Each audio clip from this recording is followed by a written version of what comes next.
saja gejala utama yang biasanya terkait dengan bipolar ini?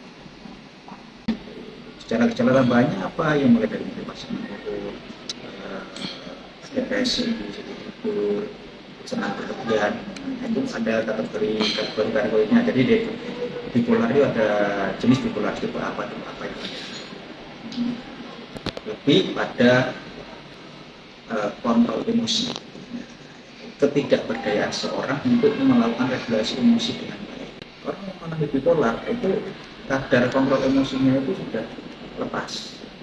Jadi merespon sesuatu itu kadang langsung sedihnya berlebihan, kadang senangnya berlebihan. Tapi lebih banyak yang terjadi itu pada aspek depresinya. Moodnya itu sangat down. Banyak gejala depresi bipolar itu dibarengi dengan depresi. Bagaimana Bapak melakukan diagnosis bipolar pada pasien yang mengalami gangguan itu, Pak? Gangguan pendiagnosaan pasti jelas bahwasanya kita harus sesuai dengan kriteria diagnosa. Apa? Bagaimana bipolar mempengaruhi kondisi dan fungsi sosial bagi seseorang? Sangat berpengaruh. Jadi bipolar itu bisa mempengaruhi gimana, terutama kan kita bersosialisasi pasti melibatkan emosi. Merespon suatu stimulus itu tidak senormal orang umum. Jadi nanti banyak kesalahpahaman. Sering merasa salah paham, sering merasa ada paranoid juga. Nah, ada diomongin sedikit langsung berpikirnya dia ini seperti ini, saya kok dikucilkan. Jadi ketidakseimbangan neurotransmitter itu mengakibatkan kesalahan persepsi atau kesalahan dalam merespon usul, bisa berlebihan dalam meresponnya.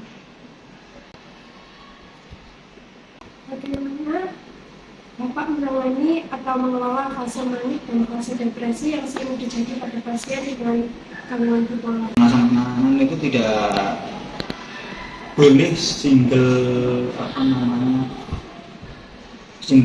profesional atau single terapis. Kalau sudah didiagnosa bipolar itu harus penanganan juga dengan medis. Karena itu tadi ada ketidakstabilan pada neurotransmitter seseorang. Ketidakstabilan saraf itu harus dibantu dengan obat. Jadi kolaborasi antara psikiater dan psikolog itu sangat efektif untuk menangani kondisi bipolar. Obat psikiatrik atau obat berjalan, terapi psikologi konseling juga jalan.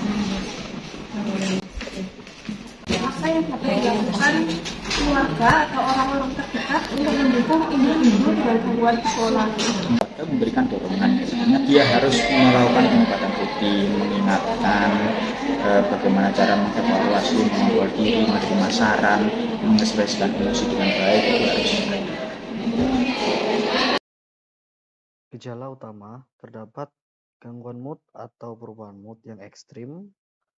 Orang tersebut akan merasakan rasa senang atau rasa sedih yang berlebihan, depresi, ketidakberdayaan dalam mengontrol emosi dengan baik. Lalu, bagaimana melakukan diagnosis pada pasien? Dengan mengetahui kriteria dasar dari gangguan bipolar agar bisa melakukan diagnosa. Apa yang dapat dilakukan keluarga atau orang-orang terdekat untuk mendukung individu yang mengidap gangguan bipolar? Yang pertama, kita harus mengetahui faktor penyebab bipolar itu apa, seperti faktor genetik, psikodinamika, dan penyalahgunaan obat. Jika penyebab gangguan bipolar ini dari keluarga, maka bisa dilakukan edukasi keluarga.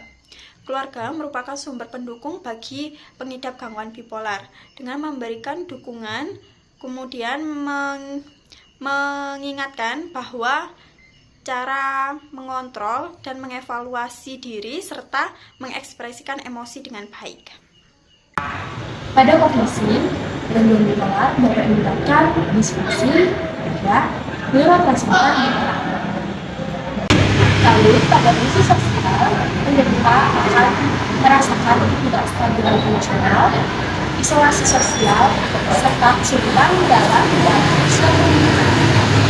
Baik, untuk pertanyaan selanjutnya, bagaimana menangani dan mengelola fase manik dan depresi, serta bagaimana pentingnya kolaborasi antara psikolog dan psikiater dalam mengenai bipolar. Yang pertama yaitu tidak boleh singgah profesional atau psikoterapis, karena jika sudah terdiagnosa dengan bipolar maka harus ada penanganan dengan baik. Kemudian yang ketiga, bipolar harus dibantu dengan obat. Maka kolaborasi antara psikiater dan psikolog sangat efektif dalam menangani kondisi bipolar.